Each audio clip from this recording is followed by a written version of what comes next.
শ্রী শ্রী ফলহারিণী কালী।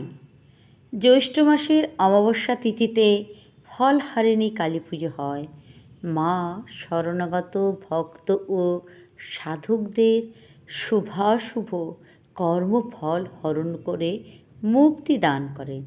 মা কৃপা করে তাঁর শরণাগত সন্তানদের অবিদ্যা কর্মপাশ কেটে দেন বা হরণ করেন।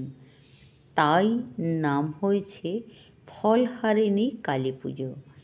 এই দিনটিতেই ভগবান শ্রীরামকৃষ্ণদেব তাঁর নিজ সহধর্মিণী সারদা দেবীকে 10 মহাবিদ্যার শ্রেষ্ঠ রূপ ষোড়শী রূপে পূজা করেছিলেন।